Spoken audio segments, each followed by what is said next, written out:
Ma'am, you are mute.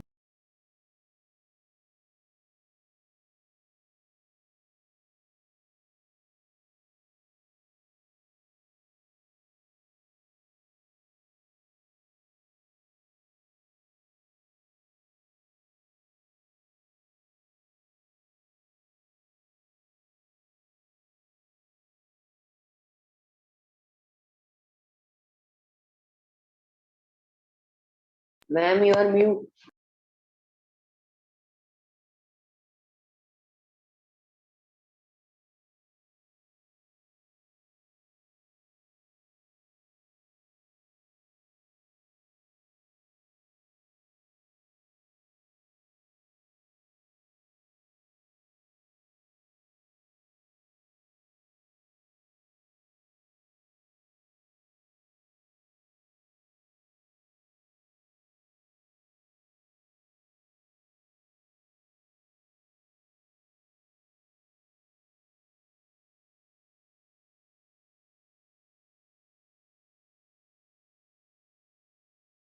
You are mute.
Manda.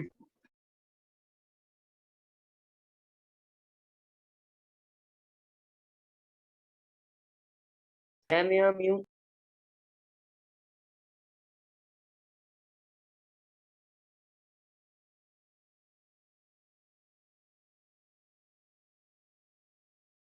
Miss, you're mute.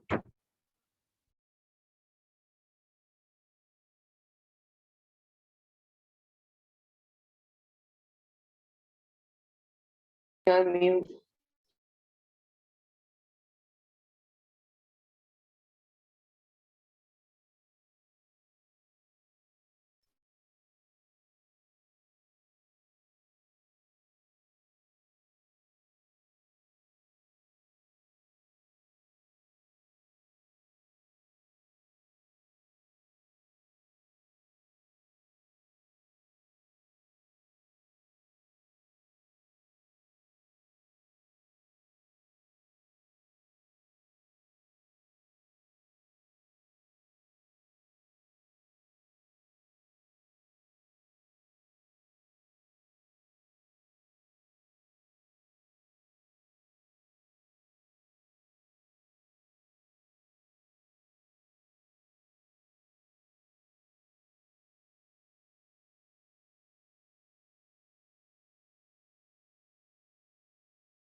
Okay.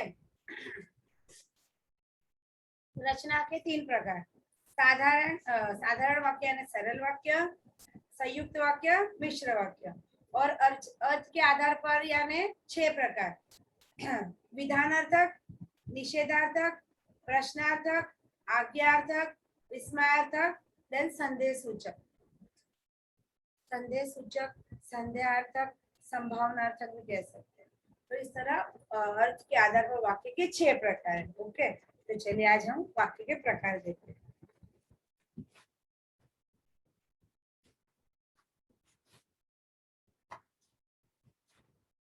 कल आपको मैंने example लिखवाए थे ना काल के, हाँ पीडीएफ नहीं भेजा है, नहीं नहीं भेजा ही नहीं तो आएगा कहाँ से?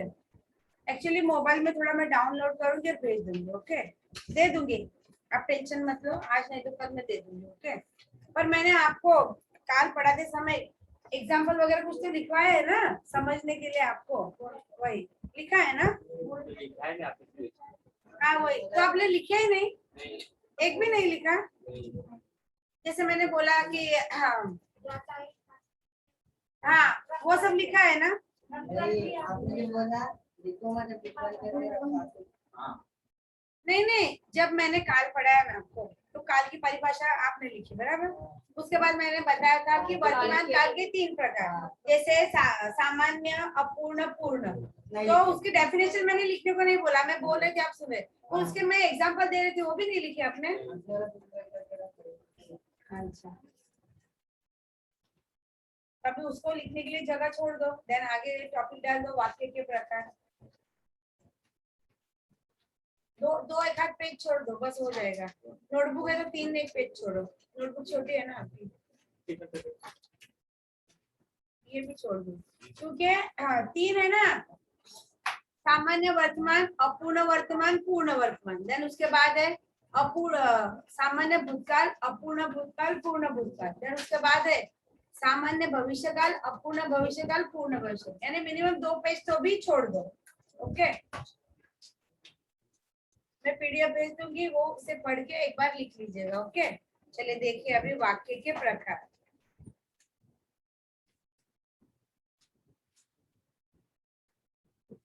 वाक्य के प्रकार या उसे वाक्य के भेद भी कहते हैं।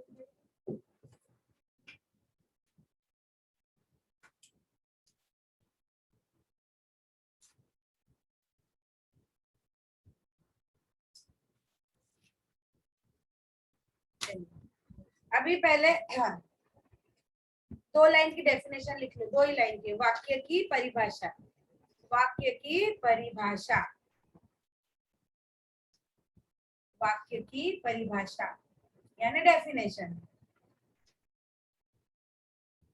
वाक्य की परिभाषा यानी डेफिनेशन। शब्दों के उस रूप, शब्दों के उस समूह को, शब्दों के उस समूह, समूह मीन्स ग्रुप। ओके समूह को जिससे, शब्दों के उस समूह को जिससे कोई बात, जिससे कोई बात, जिससे कोई बात स्पष्ट, स्पष्ट बोले तो क्लियर, ऐसे स्पष्ट, स्पष्ट, शब्दों के उस समूह को जिससे कोई बात स्पष्ट रूप से, स्पष्ट रूप से जानी जाती है, जानी जाती है, जानी जाती है। अर्थात, अर्थात लिखा लिखो मैंने यहाँ, अर्थात शब्दों के उस समूह को जिससे कोई बात स्पष्ट रूप से जानी जाती है, अर्थात जिससे कोई बात, जिससे किसी बात का, जिससे किसी बात का पूरा तात्पर्य स्पष्ट होता है, जिससे किसी बात का पूरा तात्पर्य, तात्पर्य देखो यहाँ लिखा है मैंने, तात्पर्य, तात्पर्य स्पष्ट होता है, उसे वाक्य कहते हैं, उसे वाक्य कहते हैं।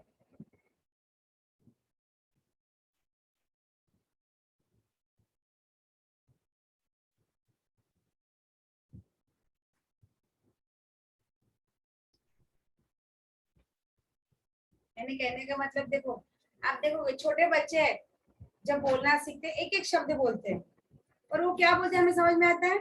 नहीं आता है। पर धीरे धीरे फिर वो हर एक शब्द को ज्वाइन करके, पहले प म ग जो भी, फिर प पापा, मामा ऐसा बोलना शुरू करते, फिर सेंटेंस बोलते हैं, मम्मा मुझे पानी दो। तो यहाँ फिर क्या हुआ, पूरा वाक्य बोलना सीखते, और जब तक वो वाक्य पूरा बोलते तभी वो क्या कहना चाह रहे, क्या बात कर रहे, उस बात का तात्पर्य हमें क्लियर में समझ में आता है, स्पष्ट। तो कहने के बाद वाक्य किसे कहते हैं?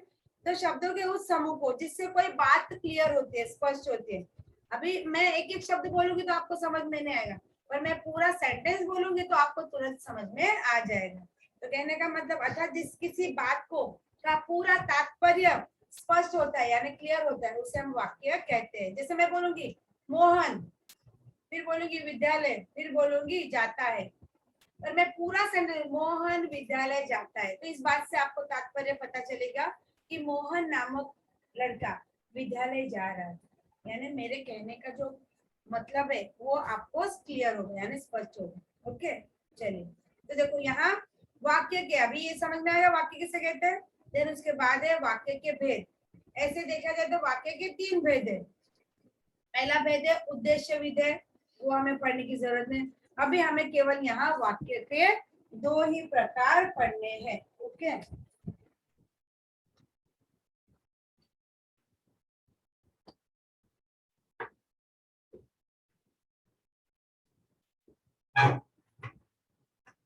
पहला है रचना की दृष्टि से या फिर आधार से, और दूसरा है अर्थ, अर्थ की दृष्टि से। लिखना है आपको, हाँ बेटा। वाक्य के भेद 2 प्रकार, पहला है रचना की दृष्टि से, दूसरा है अर्थ की दृष्टि से। पहला है रचना की दृष्टि से और दूसरा है अर्थ की दृष्टि से। वाक्य के 2 भेद, ऐसे 3 होते हैं पर हमें अभी केवल 2 ही पढ़ने हैं। पहला भेद आप लोग 7th स्टैंडर्ड तक पढ़ चुके हो, जिसे हम उद्देश्य और विधेय कहते हैं। ओके, तो चलिए अभी रचना की दृष्टि से उसके कितने प्रकार है? 3। यहाँ मैं लिख रही हूँ। ओके, रचना की दृष्टि से मैं यहाँ लिख रही हूँ। Okay, first, second, third. पहला है साधारण, साधारण वाक्य जिसे हम कहते हैं सरल। दूसरा है हमारा संयुक्त, क्या इशारे हो रहे हैं? संयुक्त वाक्य। हाँ मैं बच में होती हूँ, ये नहीं समझ रहे?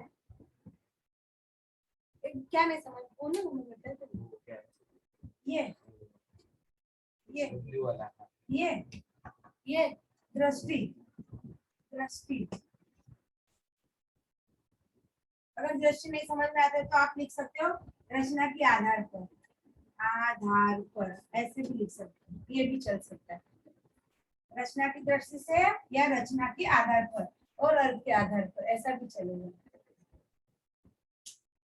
यानी वाक्य के 2 प्रकार है, तो 2 प्रकार के नाम क्या? एक प्रकार है रचना की दृष्टि और दूसरा प्रकार है अर्थ की दृष्टि, या रचना के आधार पर, अर्थ के आधार पर, ऐसा भी आप लिख सकते हो। अगर दृष्टि नहीं समझ में आता है तो आधार लिख सकते हो, यानी आधार है ना उसके बेस पर।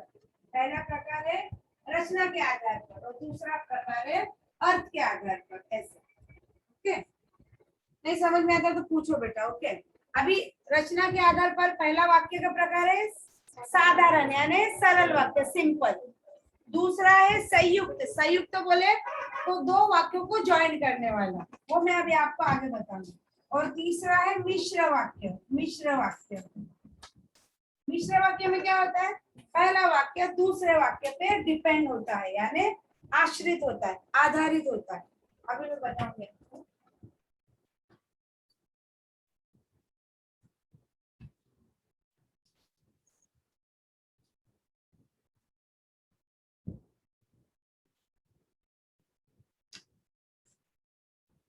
रचना की दृष्टि पे वाक्य की ये प्रकार है। अभी अर्थ की दृष्टि पे यहाँ लिखवाती हूँ, यहाँ जगह में इस समय यहाँ लिख रही हूँ। क्या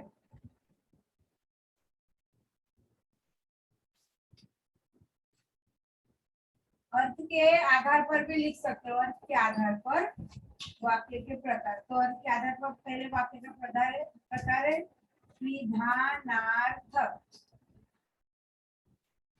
दूसरा है निषेधार्थक,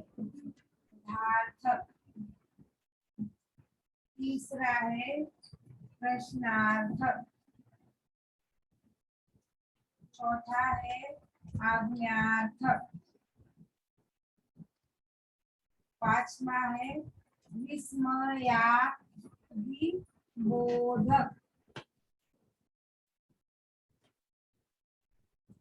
विस्मयादिबोधक वाक्य, विधानार्थक वाक्य, ओके, निषेधार्थक वाक्य, प्रश्नार्थक वाक्य, आज्ञार्थक वाक्य, विस्मयादिबोधक वाक्य, और देन लास्ट वन में है संदेहार्थक। आपके देखो, आपके हिंदी टेक्स्ट बुक के पीछे का हिंदी टेक्स्ट बुक निकालिए, उसके पीछे पेज नंबर 84 निकालिए। 84 में देखिए क्वेश्चन 7, वाक्य के प्रकार, रचना की दृष्टि से, अर्थ की दृष्टि से। रचना की दृष्टि से देखो, आप अपना टेक्स्ट बुक निकालो, उसमें दिया है, देखो। अरे पीछे कहाँ जा रहे हो? 84 बोला मैंने, ये रहा, दिखा, ये देखो, दिख रहा है? उसमें देखो सारे नाम लिखे हुए हैं, दिख रहा है? हाँ, देख, लिखो, फिर वो नाम लिखो। मेरा अगर लिखा हुआ नहीं समझ में आता तो वो देख कर लिखो, कोई प्रॉब्लम नहीं। ओके, दिखा? Page number 84।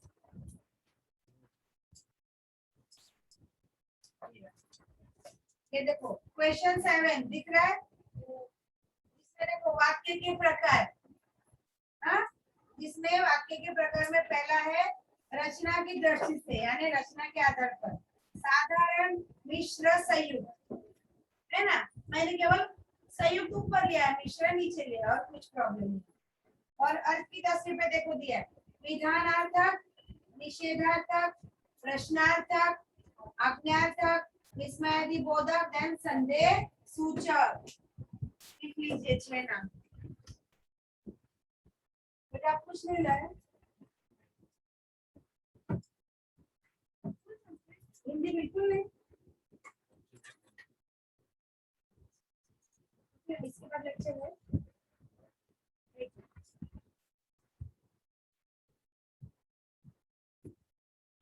आप वही होना जो दीवार को उसको वही है ना ये हमेशा बैठता था अंदर, ऐसा बैठेगा, उधर बैठा तो वहां से इधर बैठेगा, यानी इस दीवार को हमेशा क्या बोलते हैं,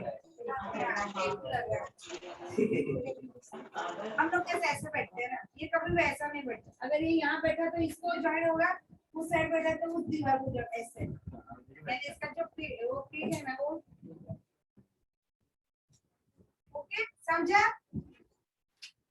देखो कल हमने ये पढ़े क्रिया के काल, ओके, और आज है, देन उसके बाद ये बाकी है ना हमारा संज्ञा, सर्वनाम, विशेषण, देन नेक्स्ट ये कर लेंगे तो हमारा ग्रामर का ऑलमोस्ट टॉपिक हो जाएगा, ओके। देन उसके बाद रहेगा सबसे लास्ट में आपको संधि पढ़ाऊंगी। संधि बहुत दिमाग खराब करने वाली है, केवल 1 अंक के लिए आती है। 3 प्रकार है संधि के, स्वर, व्यंजन, विसर्ग। उसमें से कोई भी 2 ही संधि आपको करना है, एक ऑप्शनल में निकाल देना है, क्योंकि एग्जाम में तीनों आते हैं, तीनों में से केवल एक ही का आंसर देना रहता है, तो उसके बजाय हम 2 को अच्छे से करेंगे, एक को हम बाय बाय टाटा कर देंगे, ओके। तो सिर्फ 1 अंक के लिए आता है, फिर दिमाग खराब कर देते हैं। तो सबसे लास्ट टॉपिक रहेगा हमारा संधि, ओके। चलिए, लिख लिया वाक्य के प्रकार, उसके नाम लिख लीजिए। चलिए,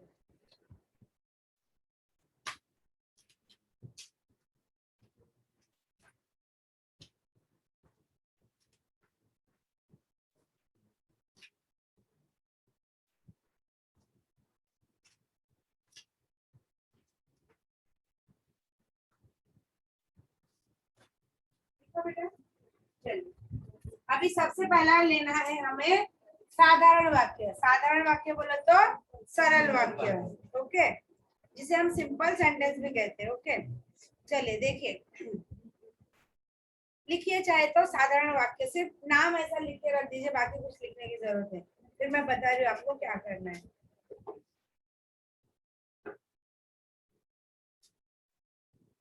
साधारण वाक्य, ओके। अभी साधारण वाक्य किसे कहते हैं, इधर देखिए मैं बता रही हूँ आपको। सिंपल सेंटेंस किसे कहते हैं, तो कौन बज रहे? नहीं, तो पहले और फोन लाना। चलिए, देखो साधारण वाक्य बोले तो सरल वाक्य, सरल वाक्य में क्या आता है, देखो जिस वाक्य में केवल एक कर्ता अर्थात उद्देश्य और केवल एक क्रिया अर्थात विधेय होता है उसे साधारण यानी सरल वाक्य कहते हैं। यानी सिंपल सा वाक्य में अगर कर्ता कर्म क्रिया ये आ रहा है तो ये क्या है, हमारा साधारण वाक्य यानी सिंपल वाक्य है। जैसे देखो राम बाजार जाता है, राम बाजार जाता है। एक मिनट ये रफ कर दूं ना, अभी समझाना बेटा तेरे को। हाँ?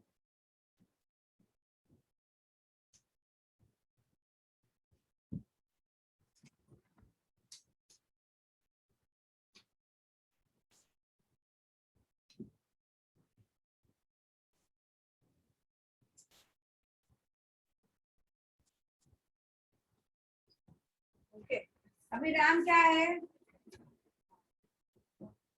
करता, बाजार कर्म और जाता उसकी क्रिया है ना। तो वाक्य में अगर एक कर्ता कर्म क्रिया आती है तो वो क्या है, हमारा साधारण सिंपल सा सेंटेंस।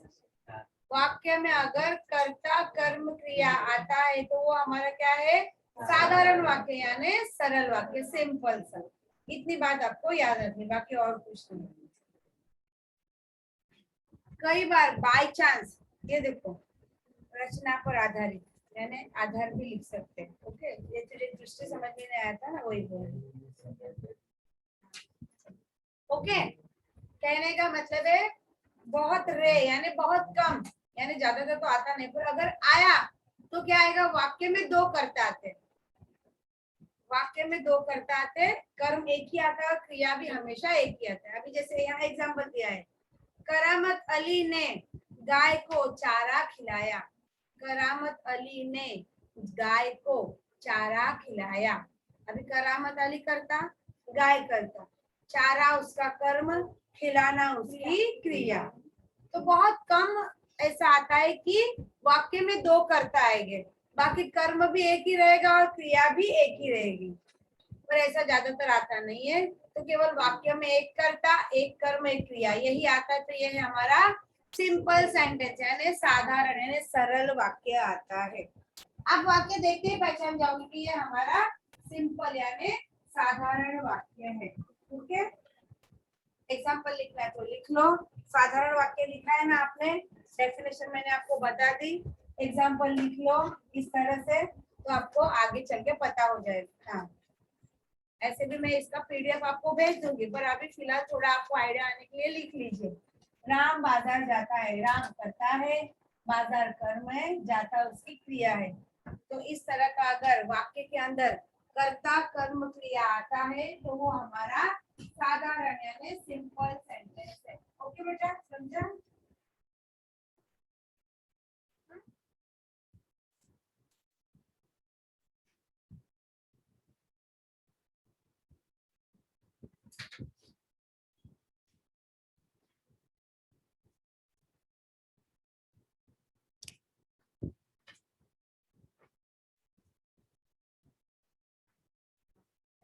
नेक्स्ट है हमारा संयुक्त, संयुक्त वाक्य।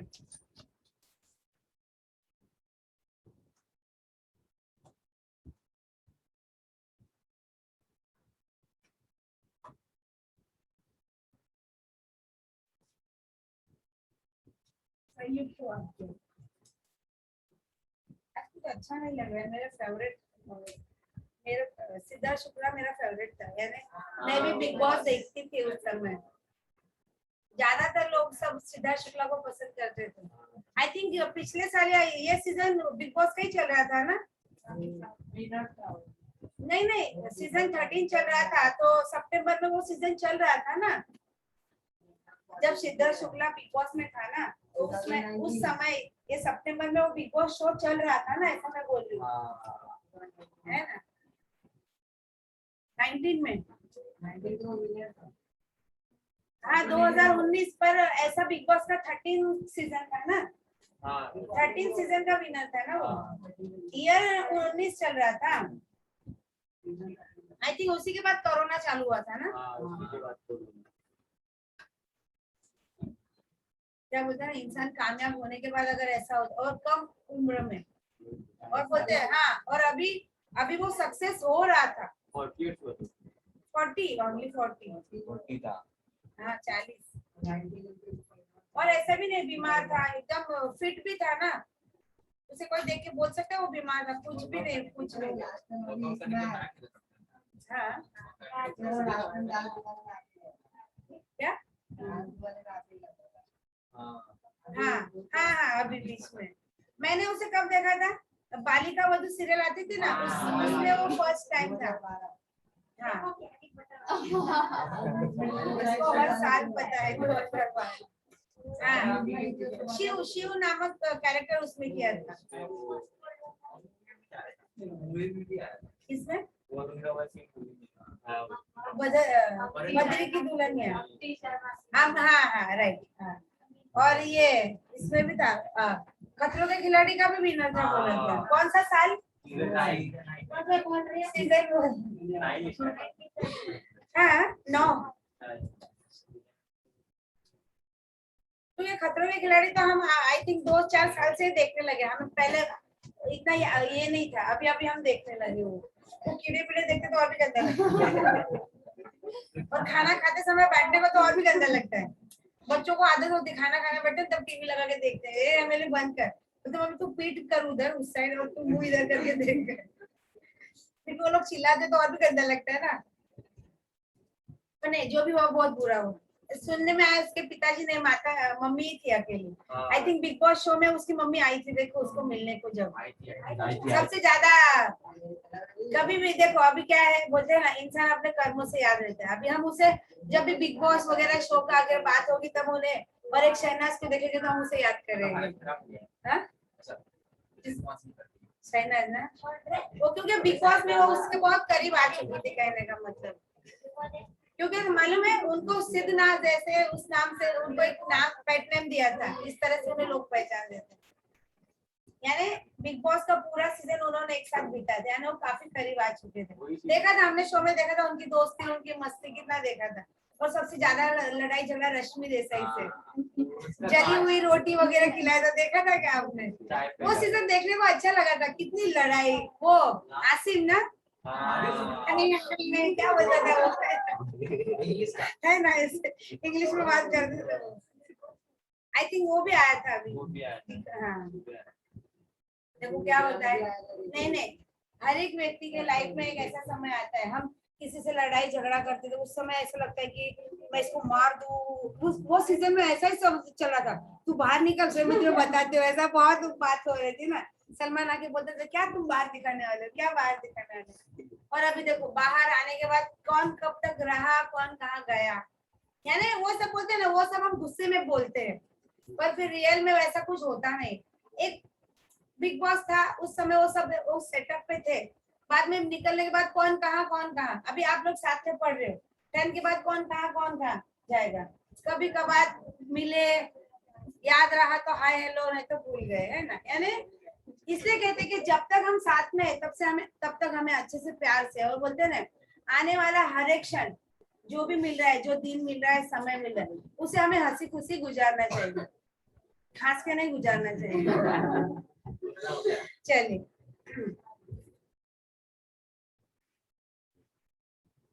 वो सुशांत जैसा ही हुआ ना इसका भी। सुशांत भी अब कामयाब बनने वाला था, कामयाबी, और उसने वो कर लिया। इसलिए पहले कहते थे कि हार्ट अटैक सिर्फ हेल्दी ऐसे उसको आता है या बूढ़े बुजुर्ग आता है, अभी ऐसा कुछ नहीं रहा। जवान लोग भी बेचारे अटैक की वजह से जा रहे, अभी भी उसका रीजन डिक्लेयर नहीं किया है शायद। नहीं, सिद्धार्थ का भी नहीं बताया है कि अटैक से गया, हाँ सिर्फ किया है, पर अभी सही रीजन बताया नहीं, पर वही रहेगा। ऐसा सुनने में आया कि अर्ली मॉर्निंग उसको थोड़ा पेन हो रहा था छाती में, वो उठा और अपने माँ के पास पानी वगैरह लिया, पानी पिया, और उसके बाद सोया। तो फिर हाँ ऐसा है क्या? देन उसके बाद बाप रे, ये तो भी अंदर की बात जानता है। क्योंकि हम न्यूज देखते हैं, न्यूज में हमें इतना ही पता चला कि वो अर्ली मॉर्निंग तड़के 3:30 बजे, ऐसे न्यूज में बता रहे थे, तड़के 3:30 बजे उसको छाती में पेन हुआ, उठा, माँ से बात किया, माँ ने उसे पानी दिया, पानी के साथ कुछ दवाई भी ली, ऐसा कुछ बोल रहे थे। अभी कौन सी दवाई ली मालूम नहीं, पर इतना मुझे वो स्मोकिंग बहुत करता था, क्योंकि बिग बॉस में भी उसको बताया था काफी स्मोकिंग वगैरह। कई बार माँ बाप अगर कोई बात आपको बोलते हैं तो उसमें कोई तो रहता है, हम कई बार माँ बाप की कई बातों को नजरअंदाज कर देते हैं, फिर इस तरह की पीड़ा हमें भुगतनी पड़ती है। पर अभी देखो, देखा जाए तो वो तो चला गया, अब दुखी कौन है? उसके पीछे उसकी माँ, वो तो अकेली रह गई ना। बहनें हैं दो, बड़ी बहन है, शायद ये छोटा था दोनों बहनों में, पर अभी बहनें तो ससुराल में, अभी वो और माँ अकेले रहते थे शायद। और मैंने ऐसा सुना है सही में कि शहनाज गिल का एंगेजमेंट हुआ था या होने वाला, ऐसा कुछ। हाँ, ऐसा कुछ मैंने भी सुना था। वो पंजाबी है ना शहनाज गिल? और ये पंडित शुक्ला बोले तो ब्राह्मण है ना ये लोग, शुक्ला बोले तो ब्राह्मण है ना, पंडित। क्योंकि न्यूज में बता रहे थे कि ब्रह्म कुमारी यानी उसके नियमों के अनुसार उसका अंतिम संस्कार होने वाला है, ऐसा बता रहे थे। और ये कहाँ पर है? ये माउंट आबू में। हाँ, वो मालूम है, उसका मेन केंद्र माउंट आबू में बहुत बड़ा है, मैंने देखा है। ऐसा वो पानी की ड्रॉप की तरह ऐसा सिंबल है उसका। हाँ हाँ हाँ, नहीं ब्रह्म कुमारी में, ये जहाँ सिद्धार्थ शुक्ला का अंतिम संस्कार हुआ वो एरिया कौन सा है? बॉम्बे में है ना वो? अंधेरी ओरिसा, क्या वो होशियार ऐसा कुछ था ना, कब्रिस्तान का नाम बता रहे, स्मशान वो का अंधेरी में है क्या? और आई थिंक हॉस्पिटल से डायरेक्ट वहां ले गए, घर पे नहीं लेके गए। तो एक दिन ज्यादा हो गया इसलिए क्या? कल एक्सपायर्ड हो गया था ना सुबह। तो उसके घर पे ही था। तो ऐसा बताया। चलिए, अरे वो शुक्ला तो चल बसे, पर अभी हमें यहाँ कंप्लीट करना है। चलिए ठीक है। मुझे लगा सिद्धार्थ शुक्ला है क्या वाक्य के प्रकार पढ़ने को।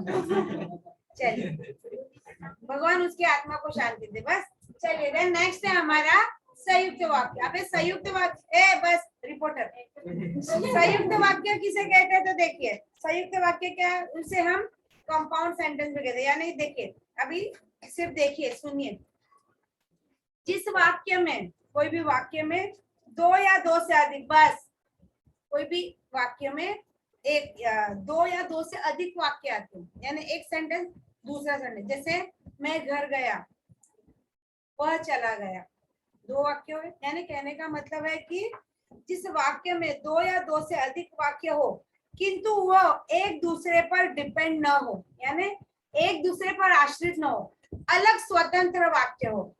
अलग, जैसे देखो, वो मैं घर गया, वह नहीं आया था, वैसे यानी ये एक दूसरे पर डिपेंड नहीं है, अलग अलग वाक्य है। कहने का मतलब है कि जिस वाक्य में दो से दो अधिक वाक्य हो किंतु वो एक दूसरे पे डिपेंड ना हो, यानी आश्रित ना होकर स्वतंत्र अर्थ रखते हो, यानी अपना अलग से अर्थ रखते हो, उन्हें संयुक्त वाक्य कहते हैं।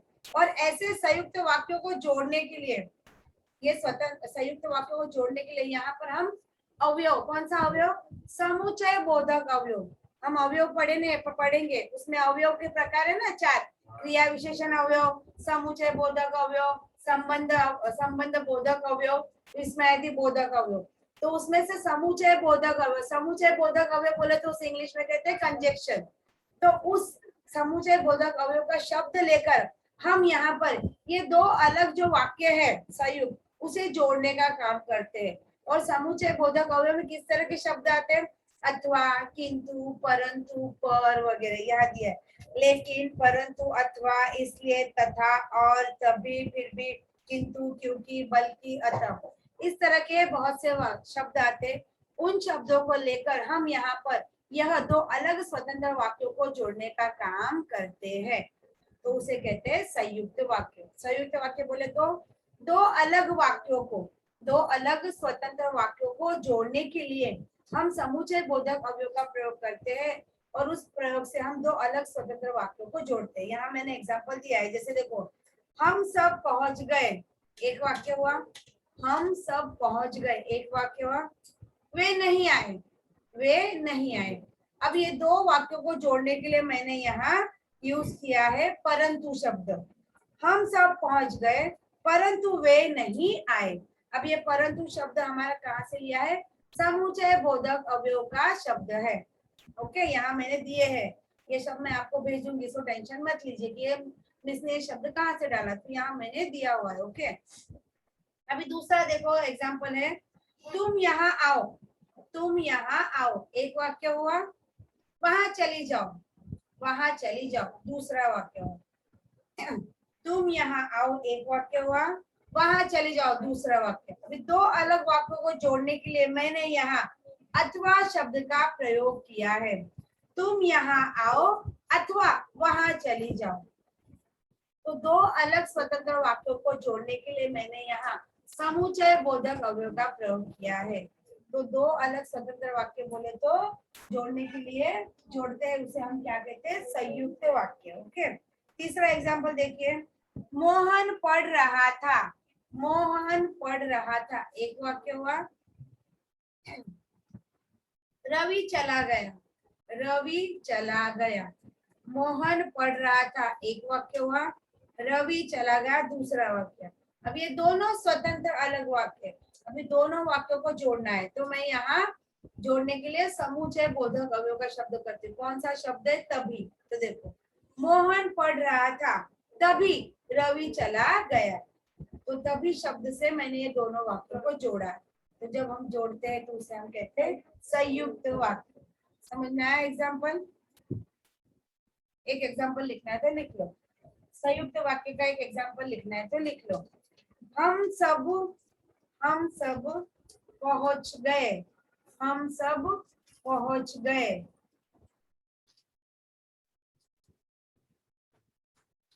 संयुक्त वाक्य का एक एग्जाम्पल लिख लीजिए। ये मैं पीडीएफ आपको भेज दूंगी, तब आपको अच्छे से पढ़ के वापस वन टाइम अच्छे से लिखना है। हम सब पहुंच गए परंतु वे नहीं आए, परंतु वे नहीं आए। परंतु शब्द के नीचे अंडरलाइन करना है और उसके नीचे लिख दीजिए समुच्चय बोधक अवयव का शब्द है ये परंतु। हम सब पहुंच गए, एक वाक्य हुआ। परंतु वे नहीं आए, दूसरा वाक्य हुआ। यहाँ पर परंतु शब्द के नीचे अंडरलाइन कर लीजिए। परंतु शब्द कहाँ से लिया है हमने? समुच्चय बोधक अवयव में से लिया हुआ शब्द है, समुच्चय बोधक अवयव। ये मैं आपको अवयव पढ़ाऊंगी तो आपको और भी अच्छे से पता चलेगा। ये देखो, ये आपके टेक्स्ट बुक में देखो अविकारी शब्द दिया है, अविकारी यानी अवयव, तो वहां दिया है देखो, क्रिया विशेषण, संबंध सूचक, समुच्चय बोधक, विस्मयादि बोधक। दिख रहा है अवयव? समझा?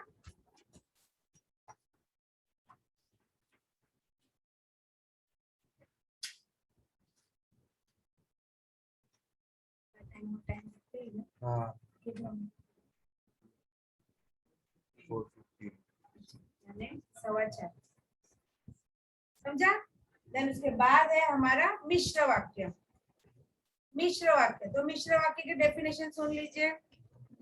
मिश्र वाक्य किसे कहते हैं? तो देखिए, जिन वाक्य में एक मुख्य या प्रधान वाक्य यानी मेन वाक्य और अन्य उस पे आश्रित हो, यानी कहने का मतलब है पहला वाक्य दूसरे वाक्य पर आधारित हो। जो पहला वाक्य होता है वो हमेशा दूसरे वाक्य पे निर्भर होता है। कहने का मतलब है इन वाक्यों में मुख्य उद्देश्य और मुख्य विधेय के अलावा एक से अधिक क्रियाएं भी होती है। ओके, यानी कहने का सिंपल सा आपको देखो, साधारण वाक्य बोलो तो सिंपल, जिसमें कर्ता कर्म क्रिया बोलो तो साधारण वाक्य यानी सिंपल। संयुक्त वाक्य बोले तो जिसमें दो अलग वाक्यों और उन्हें ज्वाइन करने के लिए बीच में समुच्चय बोधक अवयव। ओके, तो ये संयुक्त हुआ।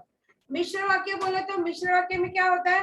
पहला वाक्य दूसरे वाक्य पे डिपेंड रहता है। जैसे मैं बोलूंगी जो परिश्रम करेगा उसे ही फल मिलेगा, यानी पहला वाक्य दूसरे वाक्य पे, जो पहला आएगा उसी का पहला एडमिशन होगा, यानी पहला वाक्य दूसरे वाक्य पे डिपेंड रहता है। ओके, निर्भर। जैसे देख, इसमें किस तरह के शब्द आते हैं? जो सो, जब तब, वहां जहां, ऐसे वैसे, मैं की, जो की आदि रूप। जैसे देखो, जो करेगा सो भरेगा, मिश्र वाक्य में ऐसे ही शब्द आते हैं, पहला वाक्य दूसरे वाक्य पे डिपेंड रहता है, कहने का मतलब। जैसे देखो, यदि परिश्रम करोगे तो सफल हो जाओगे, अगर परिश्रम नहीं करोगे तो असफल हो जाओगे। ओके, दूसरा, जैसा करोगे वैसा भरोगे, जब तुम बोलो तब मैं आ जाऊं, जब तुम बोलो तब मैं आ जाऊं, यानी पहला वाक्य दूसरे वाक्य पे डिपेंड होता है, यानी आश्रित होता है, आधारित होता है, यानी जो पहले वाक्य का वो रहेगा उसी से जुड़ा हुआ दूसरे वाक्य रहेगा, यानी डिपेंड। जैसा करोगे वैसा भरोगे, यदि तुम परिश्रम करोगे तो ही सफल हो पाओगे, समझा? तो इस तरह का रहेगा। तो मिश्र वाक्य का एक आध एग्जाम्पल लिख लो। चलिए, मिश्र वाक्य,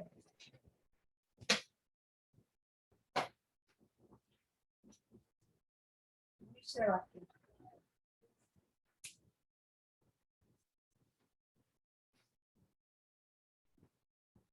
लिखो, यदि तुम परिश्रम, यदि तुम परिश्रम, परिश्रम ऐसे लिखते हैं,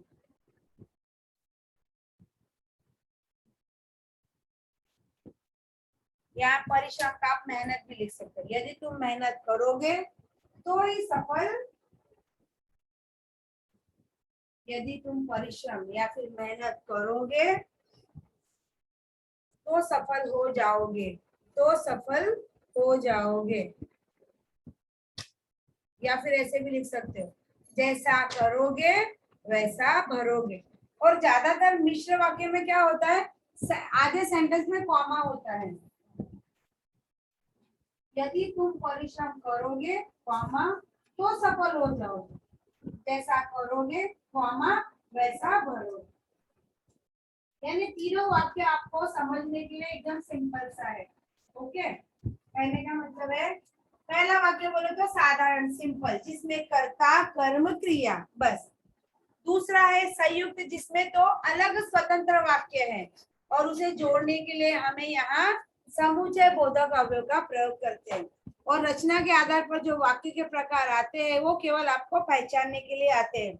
नीचे रचना के आधार पर नीचे दिए गए वाक्यों के भेद लिखिए, आपको वाक्य पढ़ना है और उसका भेद लिखना है। जैसे मैंने पढ़ा, हम सब पहुंच गए परंतु वे नहीं आए, तो परंतु पहचान लिया समुच्चय बोधक, ये कौन सा वाक्य हुआ, संयुक्त, तो आपको लिखना है संयुक्त वाक्य बस।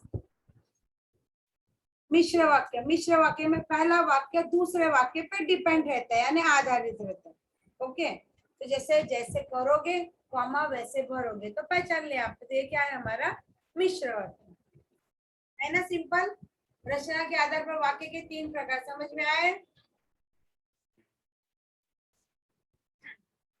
साधारण वाक्य बोलो तो सिंपल सेंटेंस, सरल वाक्य, जिसमें केवल कर्ता कर्म क्रिया, इसके अलावा और कुछ आता नहीं है।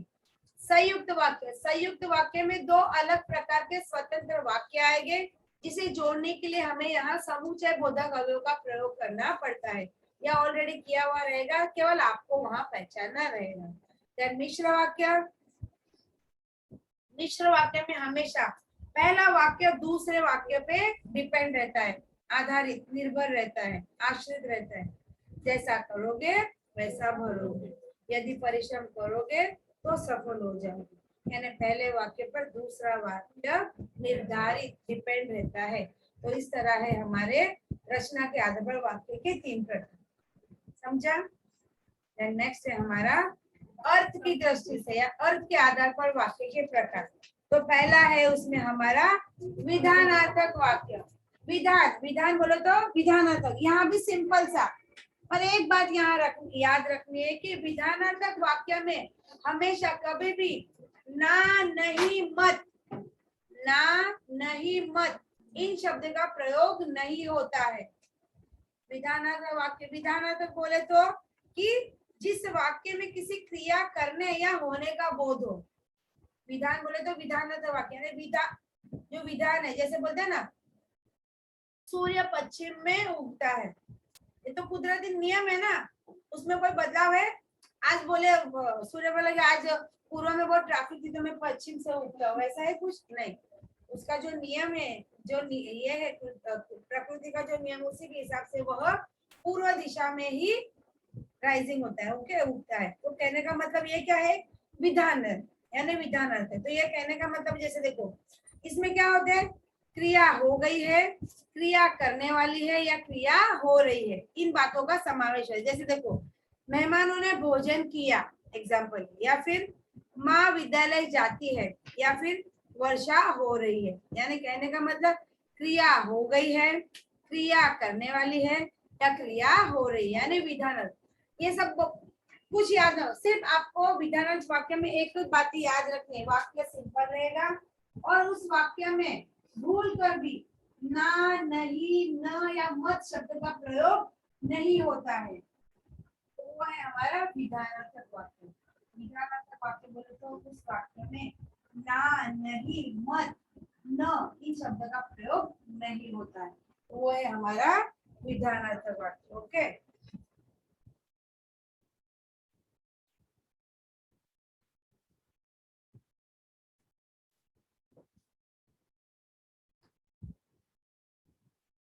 फिर उसके बाद यानी विधानार्थक वाक्य में हमेशा सकारात्मक यानी पॉजिटिव थिंकिंग, नकारात्मक नहीं। नकारात्मक बोले तो ना, नहीं वगैरह शब्द का समावेश नहीं होता। फिर उसके बाद है निषेधार्थक। निषेधार्थक का मतलब है नेगेटिविटी, नकारात्मक। इस वाक्य में ना, नहीं, मत इन शब्द का प्रयोग होता है। समझा? देखो जिस वाक्य से किसी बात या कार्य के न होने का बोध हो, यानी वो कार्य नहीं हो रहा है, यानी नकारात्मक रूप अगर बताया जा रहा है, तो उसे निषेधार्थक वाक्य कहते हैं। निषेध यानी बैन लगाना। तो उसमें किस तरह के शब्द आते हैं? ना, नहीं, मत। कौन से शब्द आते हैं? ना, नहीं, मत। निषेध बोले तो रोक लगाना। जैसे देखो मैंने शीशा नहीं तोड़ा, मेरे घर मत आना, अंदर आना मना है यानी निषेध है, तुम कुछ न कर पाए। यानी कहने का मतलब है थोड़ा समझ लो कि निषेधक बोले तो निषेध का मतलब है बैन लगाना, रोक लगाना, यानी नकारात्मक रूप। तो उस नकारात्मक रूप बोला तो ना, नहीं, मत, मना वगैरह शब्द आएगा। ओके, तो ये क्या है हमारा निषेधार्थक। ओके, देन उसके बाद है हमारा देन उसके बाद है हमारा प्रश्नार्थक वाक्य। प्रश्नार्थक वाक्य बोले तो क्वेश्चन मार्क, जिससे हम प्रश्न पूछते हैं। और प्रश्न सूचक वाक्य शब्द कौन से है? कौन, कैसा, कहाँ, कब, क्यों, ये सारे क्या है हमारे प्रश्न सूचक शब्द है।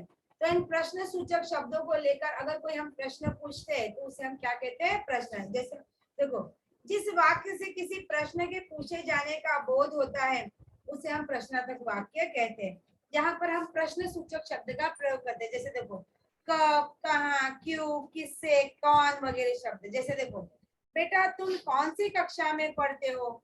मगर और एक बात ध्यान रखनी, जब भी हम प्रश्नार्थक वाक्य में प्रश्न सूचक शब्द का प्रयोग करके प्रश्न पूछते हैं तो प्रश्न के अंत में क्वेश्चन मार्क लगाना भी जरूरी है। अगर हम क्वेश्चन मार्क्स लगाते नहीं है तो फिर वहां हमको मार्क्स नहीं मिलेंगे।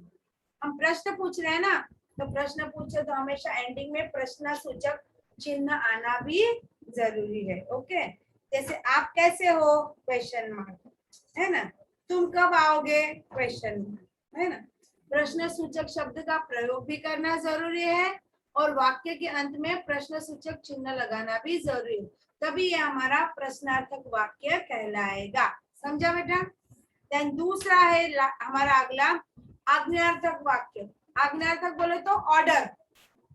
देखो जिस वाक्य से किसी प्रकार की आज्ञा यानी ऑर्डर या आदेश या अनुमति हाँ का बोध होता है तो उसे हम आज्ञार्थक कहते हैं। जैसे हम बोलेंगे उठो, चलो, बोलो, जाओ वगैरह, इस तरह के रूप अगर वाक्य के अंत में, जैसे देखो तुम उठो, आप चलो, चलो बाहर जाओ, डॉक्टर बोलते चलो जी बताओ, है ना, यानी आज्ञा दी जाती है, ऑर्डर, है ना। अपनी पढ़ाई पूरी करो, यानी वाक्य के अंत में उठो, चलो, बोलो, इस तरह की आज्ञा दी जाती है, तो वो है हमारा आज्ञार्थक वाक्य। रेड टी शर्ट, क्या कर रहे हैं? क्या नाम है उसका? दिव्य लोचन। दिव्य लोचन। दिव्य लोचन, दिव्य शॉर्ट फॉर्म में दिव्य। दीप दिया दीवार हाँ, तेरा इतना बड़ा नाम सुनते ही मैं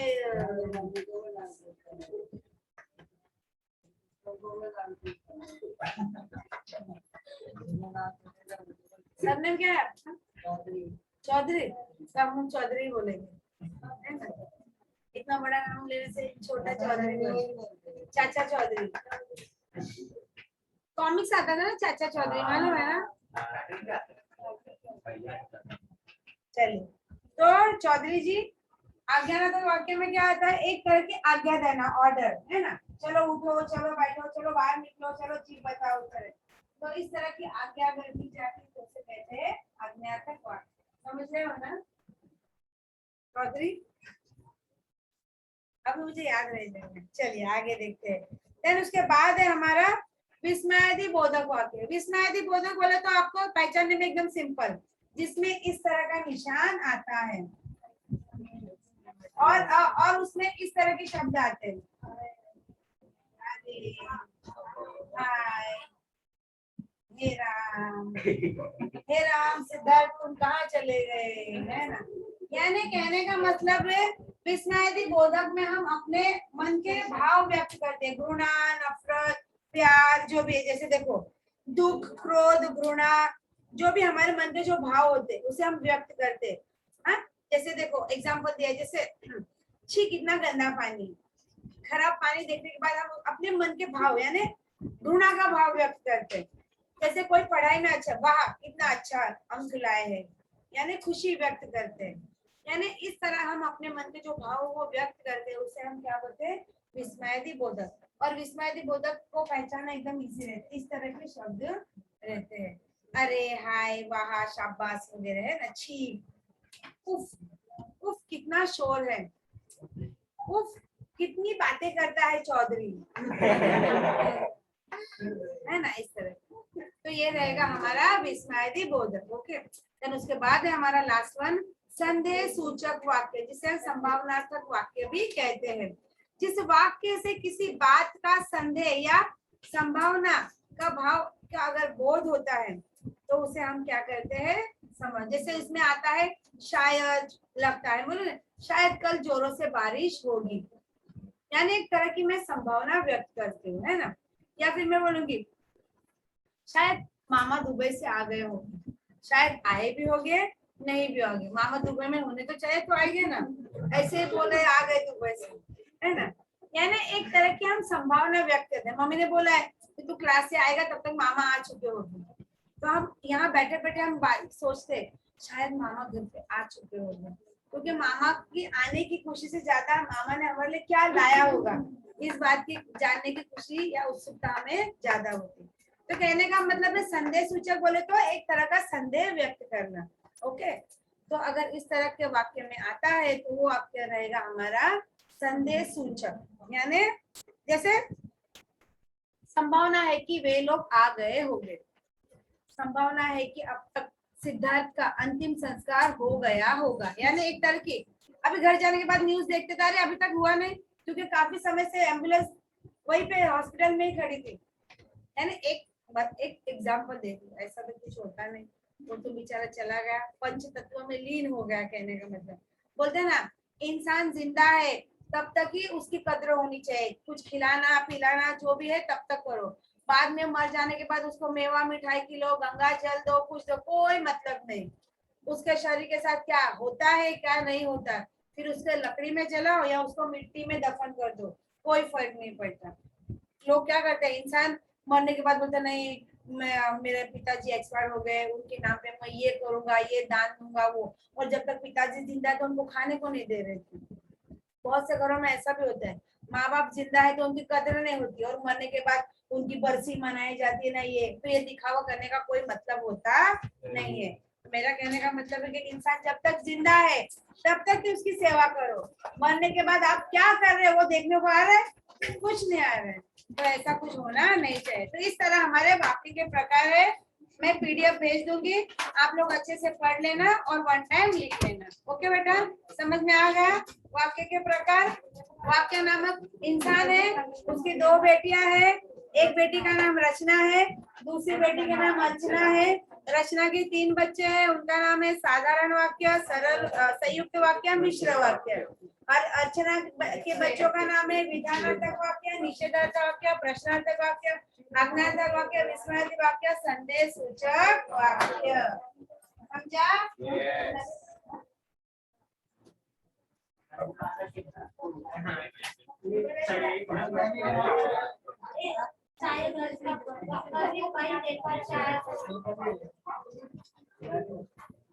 कोई तो टकली आई है।